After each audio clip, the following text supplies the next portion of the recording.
I packed a lunch this time, made a beautiful sandwich, was so excited to eat it for lunch when I'm filming Alice in Wonderland. Forgot the lunch at my house. So again, my snack of choice is peanut butter M&Ms because it's my only choice. Sponsor? Wouldn't that be so cool?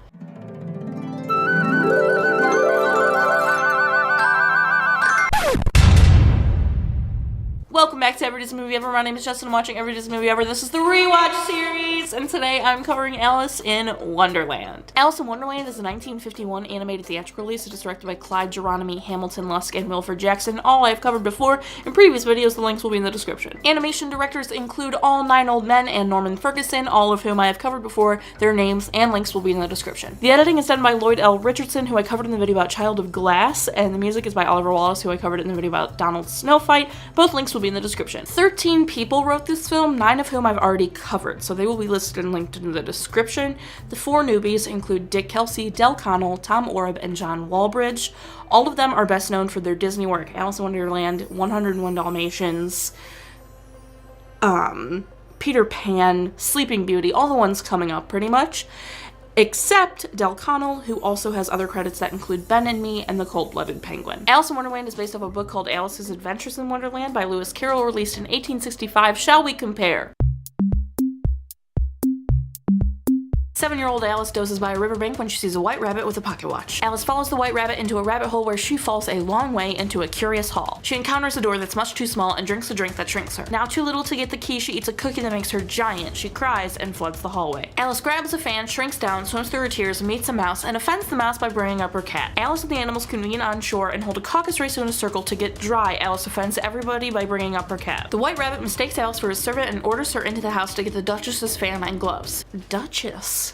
Who's the Duchess? Alice drinks something she finds and grows giant, taking up the entire house. Animals throw rocks at her that turn into cakes. She eats those and shrinks back down. She's gotta stop eating and drinking this stuff. She doesn't know, because it's really not working out for her. Alice encounters a caterpillar on a mushroom who gets her to admit her identity crisis. What identity crisis? She's 7. She eats a piece of each side of the mushroom, one shrinking her smaller than she's ever been, and one growing her taller than the trees. A pigeon mistakes her for a snake, and Alice gets back to normal with some effort. Alice invites herself into the Duchess's home, where she meets the Duchess, her baby, and the cook. The cook is absolutely insane and spewing pepper everywhere, which makes Alice the baby and the Duchess sneeze. The Duchess gives Alice the baby, and the baby turns into a pig. Cheshire Cat appears and directs Alice to the March Hare's house. Alice is the guest of the Mad Tea Party, where she is bombarded with riddles and stories. She leaves insulted by the amount of riddles. Alice finds herself in a garden watching cards paint white roses red. The king and queen appear, and the queen immediately shouts off with its head at a subject she is dissatisfied with. Broke the seal.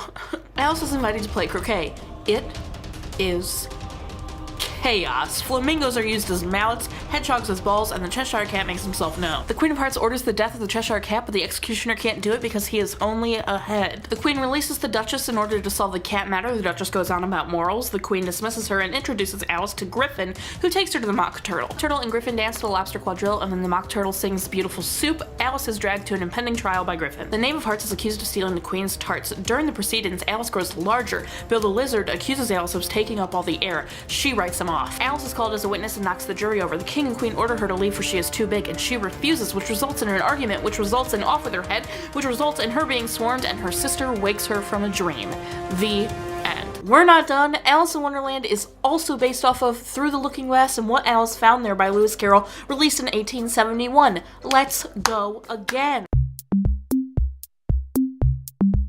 Alice wonders what life is like on the other side of the mirror and discovers she can go through it. I just spit really bad. On the other side, she finds a world like hers, but it is a reflection. She can read a poem held up to the mirror, and she finds live chess pieces. Outside now nice and sunny, it was snowy back in Alice's world. She meets flowers who can speak, who think she is a flower that is able to move. The Red Queen is also there and impresses Alice with her ability to run at breathtaking speeds. Alice is invited to become a queen if she can make it to the 8th rank in a chess match. She is started in the 2nd rank as a white queen pawn. In a forest, Alice meets a gnat who teaches her about all looking glass insects, including the bread and butterflies. Alice happens into the wood where things things have no names and forgets everything, even her own name, and her and a fawn help each other get to the other side where they remember everything. This is where she meets Tweedledum and Tweedledee. They recite the Walrus and the Carpenter and provoke Alice by claiming she only exists in the Red King's dreams. They suit up for battle, but are scared away by a crow. Alice meets the White Queen, who can remember future events, and they cross into the 5th rank. This is where the White Queen turns into a sheep, and Alice is left to handle a small rowboat on her own. In the 6th rank, Alice meets Humpty Dumpty, who celebrates his own birthday, translates part of Jabberwocky all before he falls. All the King's horses and all the King's men assist Humpty, the Lion, and the Unicorn fight, and the March Hare and Mad Hatter make a brief appearance. Alice is almost caught in the 7th rank by the Red Knight, but the White Knight saves her and escorts her to the 8th rank. All the while, he falls off his horse a lot and recites the poem Haddock's Eyes. Alice is crowned a queen and is joined by the White and Red Queens, who thwart Alice's logical discussion with wordplay and invite themselves to a party Alice is having that Alice had no clue about. Alice's party is chaos, which leads to Alice shaking the Red Queen silly, which leads to Alice waking up in the armchair in her home. She questions life. What is it but a dream? The end. So I'd say there are little differences between the first book and the film and big differences between the second book and the film. I would have to say that it went mostly along with the first book and just took parts of the second book that they really enjoyed and put it in the story. Both books, from what I could tell, seem really nonsensical, just like the film. So they are similar in that aspect, but of course Disney-fied and not as dark, I guess you could say. The film stars Catherine Beaumont, Verna Felton, Ed Wynn, Richard Hayden, Sterling Holloway, Bill Thompson, Jerry Colonna, Pat O'Malley, and Joseph Kearns. Catherine Beaumont plays Alice and is best known for Alice in Wonderland, Peter Pan, and the Kingdom Hearts games. Verna Felton plays the Queen of Hearts, and I covered her in the video about Cinderella. Sterling Holloway plays the Cheshire Cat, and I covered him in the video about the Many Adventures of Winnie the Pooh. Both links will be in the description. Ed Wynn plays the Mad Hatter, and he's best known for Alice in Wonderland, Mary Poppins, Babes in Toyland, and the Diary of Anne Frank. Richard Hayden plays the Caterpillar, and he's best known for The Sound of Music, and Then There Were None, Young Frankenstein, and Alice in Wonderland. Bill Thompson plays the White Rabbit and the Dodo, and is best known for all his Disney work: Peter Pan, Alice in Wonderland, 101 Dalmatians, Sleeping Beauty, etc. Jerry Colonna plays March Hare and is best known for Road to Singapore, Kentucky Jubilee, Atlantic City, and Alice in Wonderland. Pat O'Malley plays the Walrus, the Carpenter, Tweedledee, and Tweedledum, and he's best known for his Disney work: 101 Dalmatians, Ichabod, Alice, etc. Joseph Kearns plays the Doorknob, and he's best known for Dennis the Menace, Anatomy of a Murder, Professional Father, and Alice in Wonderland. Walt loved the books as a schoolboy, and in 1923 he wanted to make a short called Alice's Wonderland at Newman Laugh-O-Grams, but the company went bankrupt that same year in July, so he used the short to shop around to other distributors in Los Angeles, and Winkler Pictures accepted it and created the Alice comedies, which ran from 1924 to 1927. In 1933, Walt entertained the idea of doing a hybrid film, which is both live action and animation mixed together, which is what he had been doing for the Alice comedies back in the 20s, but he pushed for Snow White more because Paramount had released a live-action version in 1933 of Alice in Wonderland. In 1936, a Mickey Mouse short called Through the Mirror was released, which was obviously inspired by Through the Looking Glass. 1938, Walt buys the film rights, the illustration rights, and registers the title with the Motion Picture Association of America. Al Perkins and David Hall begin story and concept art. In 1939, the story reel is completed and Disney is disappointed. The animation is much too difficult to animate based on Sir John Tenniel's drawings, and the story is much too dark. In 1945, Aldous Huxley is brought on to rewrite the script. His adaptation is considered way too literal. Mary Blair completes concept art and Disney loves it. He tells the writers to refocus the story to the music, comedy, and whimsical side of Carol's books. He toys with the idea still of making it a hybrid film, but comes to the decision that it has to be an all-animated film in 1946. It is the only way to do justice to the books. Animation began in 1946 and it was slated for a 1950 release, but in 1948 Cinderella was further along, so Alice got pushed back to 1951. For all the parts of the books that Walt did use in the movie, he wanted those parts to remain faithful to the book because he thought the humor was in Carol's writing and he didn't want to mess with that. There were a ton of songwriters for this movie because there are a ton of songs in this movie. I'm just gonna list them in the description. The film was released in July of 1951 to a lukewarm reception. People thought it was uneven, people thought it was slow, people thought it was unfaithful to the book, and a big critique was that it lacked heart, which everyone considered an integral part of Disney films. Even Disney himself said something about the film's lack of heart. Ward Kimball, who's one of the 9 old men, claimed that there were way too many directors directing different pieces of the movies, so too many cooks in the kitchen. Off a $3 million budget, it made $2.4 million in the box office, which isn't good. Disney used TV to promote Alice in Wonderland a lot, and then after Alice in Wonderland came out, he showed it on his Disneyland TV series more than once. And then it didn't have a re-release until 1974, which is actually crazy. And it did so well because they advertised it as a psychedelic experience. So then it was re-released in 1981.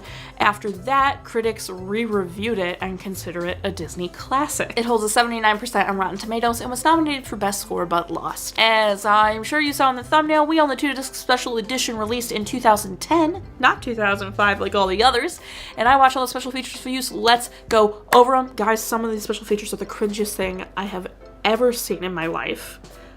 It was hard to watch. The first special feature on disc 1 is called Reflections on Alice, and they talk about how Alice in Wonderland came to be, which I've already discussed with you. They talk about how huge of a deal Mary Blair was in the 1950s at the studio, which is so true. Her art is so stunning. I'm not over it. She basically is the reason Alice in Wonderland is as cool as it is art-wise. They also talked about how difficult it was to develop the story. Walt had issues, everyone had issues, so many people worked on the story. It was so hard to develop a through-line story. They talk about the music and how big of a deal it was. It was so huge for the film to have that many songs. It's one of the most song-filled Disney movies there is. I don't know if it still has the most songs, but there's like 14 of them. And they kept saying it is the film with the most Disney songs in it, but I don't know if that's still true now. But I wouldn't be surprised. And then they talk about how Ed Wynn was so funny in his live-action reference footage that the audio you hear in the film is the audio from his live-action reference footage. Then there's the deleted scene, which is called Pig and Pepper, and it's actually taken straight from the book, which I've already talked about. So when Alice goes to the Duchess's house and gets the baby, and the baby turns into a pig. It's that scene verbatim, pretty much. The next section was called Virtual Wonderland Party, which is the cringiest thing I have ever seen in my life. I cannot believe it came out in 2010. This is such like a 90s, early 2000s cringe fest that I could not believe this DVD came out in 2010. It is a collection of games and activities you can do. I could actually play a lot of the games on my computer, which means the DVD was definitely released in 2010. But oh no. I took pictures of the list of all of the games and activities, so you can see all the games and activities you can play, but then I took pictures of some of the games and activities. And I am not gonna explain anything. The next section was called Adventures in Wonderland Set Top Game, and this was basically just like an image with a bunch of stuff floating around, and the Cheshire Cat would describe like, oh, what would I need for this? And you would click. Like, so he said, you know, I catch the cards painting the roses red. What would they need for that? And it's a can of red paint. You know, it's a very simple kid game. Pretty self-explanatory. The next section was called I'm a Cheshire Cat Song, and oh my word, I loved this song. Out of all the unused songs in the movie, this is definitely my favorite. It is so fun. Look this up. I will be talking about unused songs on disc 2 here in like a minute, I'm sure, but this for some reason was on disc 1 and singled out, and I am so happy it was because it's amazing. The last bonus feature on disc 1 is the Mickey short Through the Mirror. Obviously so amazing. It's like 8 minutes and it's Mickey going through the mirror, which is actually used in Epic Mickey. I just put that together. Whoa. Dope. But anyway, it's really fun. It's the one where like he puts the cards behind him like a peacock and dances. It's a very famous clip that is used a lot. Disc 2 starts with 1 Hour in Wonderland, which I believe was the Christmas special presented by Coca-Cola, in which it was Walt at the studio with like Catherine Beaumont and Bobby Driscoll and the ventriloquist from Fun and Fancy Free and like his daughters and a bunch of other kids that just like were hanging out at the studio. I don't know. But it basically was like all of them hanging out. It was weird to see Walt act the way he did. You can tell he's very uncomfy acting like that. It's definitely not truly who he is. He's much more of an introvert, which I have heard, but finally seeing him like on screen acting like that, I was like, oh, homeboy's for real an introvert and doesn't actually like to be on camera. And then the ventriloquist and his dummies are really kind of rude and say some very inappropriate things to Catherine Beaumont, because she's easily like 14 years old. Really awkward. But basically, the magic mirror is there, and that each person like kind of takes a turn asking to see something. So there's like a Snow White scene when they're dancing, she's dancing with the dwarves in the house. Then there's Mickey, Donald, and Goofy short, the clock one, and then there's a Pluto short and Zippity Doodah. Also embarrassing and okay, and an Alice in Wonderland clip, like sneak peek. It was a cute 1 hour special, but it was a little bit awkward. 50s TV was a little weird. The second feature was an Alice comedy. I think it was the first one, Alice's Wonderland. It was adorable. Walt looks so young, and he doesn't have a mustache, and it was weird, but it was adorable. It was a very cute, simple, short, no sound. It was still back in the 20s when there was just music and dialogue cards. Next section was theatrical trailers. There were 2 of them. One was obviously a lot older than the other one, but both of them were pretty much the same. Walt introduced Alice in Wonderland on TV both in 1954 and 1964. It might have shown on TV more often than that, but those are the 2 times he introduced them. Both of them are pretty much the same, but in 1964 you can tell Walt is so much more comfortable in front of the camera. It's kind of crazy how different they are and how comfortable he is delivering that information. But even weirder, in 1954, in the intro for Alice, Walt mentions Aladdin and Beauty and the Beast. The next section was called Operation Wonderland, which was another thing that showed on TV, and it was kind of like a behind the scenes of the production of Alice in Wonderland, and it was really cool. Walt took you around the studio on his little like train thing, and you really got to experience like what a bunch of different people were doing when it came to the Alice in Wonderland film. And Walt actually showed how you transfer or capture each cell on the background until it like starts to move because you've captured so many, and he was the one doing it and showing it. So you see the multi-plane camera and you see him putting the cell down and locking it in and taking the picture, taking it out, putting another one in, locking it down, taking a picture. That was so cool. I was really excited to see that. That was the only like new thing that I've seen or read that I haven't already told you guys about. The multi-plane camera was there. Got a nice good picture of it. I was adamant this time to get a really solid picture of that camera, and I did. So I finally have a picture of it for you. But that is the multi-plane camera, so it's all the way up in the sky taking a picture, and he's down there like, there we go. It was awesome. I really enjoyed that Operation Wonderland sequence. I want that to happen on TV now. The next section is called the Fred Waring Show excerpt, and is when Catherine Beaumont and Sterling Holloway went on the show and did a couple of the songs and kind of recreated a lot of the scenes from Alice in Wonderland, and then did a little interview with Fred Waring.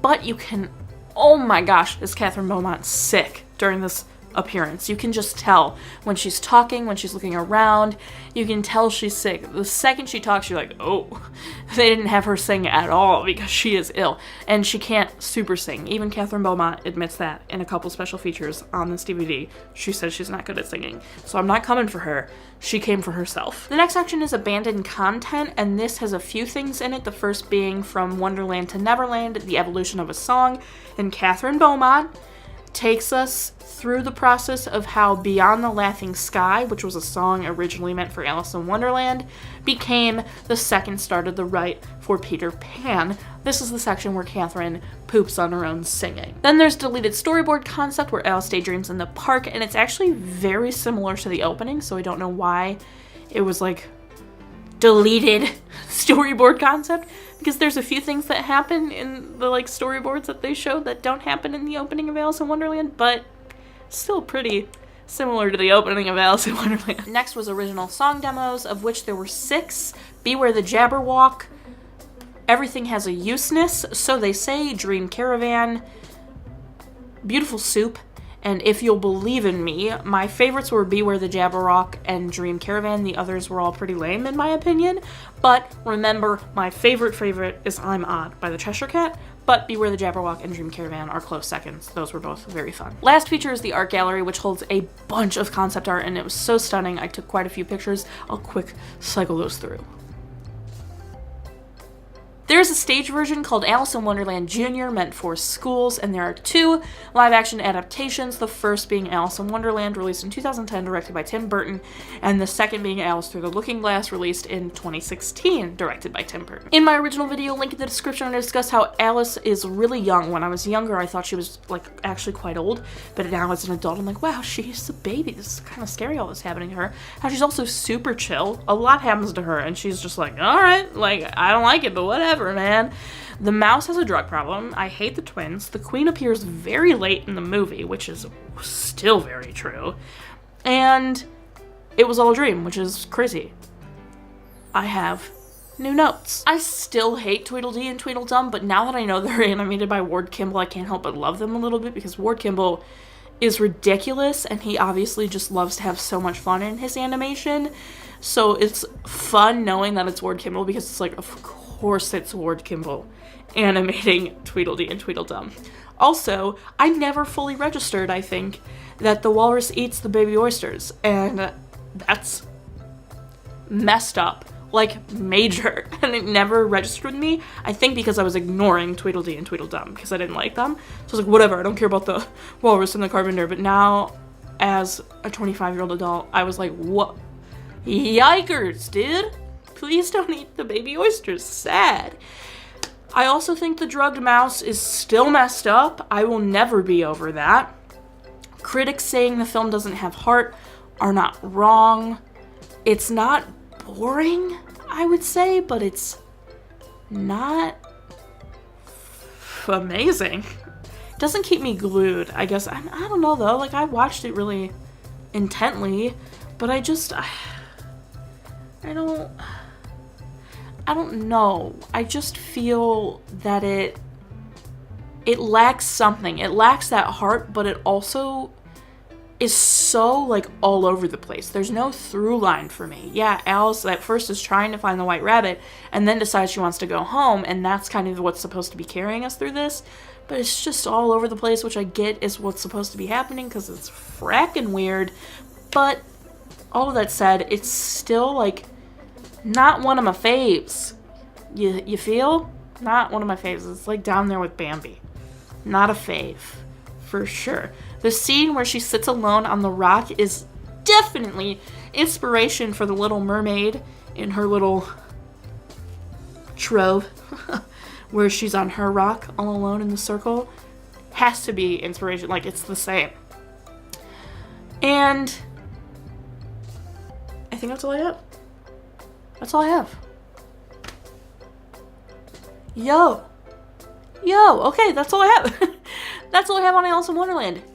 I just got done telling you that it's not my favorite, not even close to my original favorite. I'm thinking when I'm caught up with rewatching all of the animated classics I didn't do justice to, I should rank all of the animated classics because I'm about to get to Little Mermaid in August, which means I will officially be in the Renaissance, which means I can rate all of the classics. How cool would that be? I'm doing it. I don't care what y'all say. I'm doing it. I think I'm actually going to give this movie like 6. I don't like it very much. What did I give Bambi?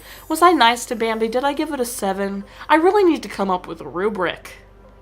Wow, I'm terrible. I'm giving, right now in this moment, 6.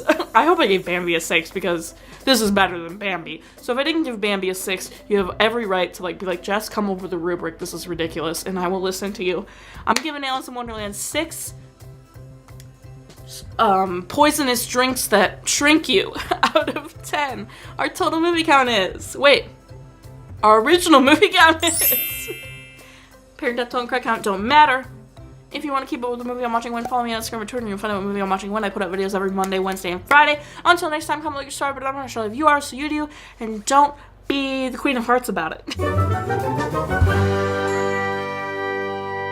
Oh, I didn't flip my hat.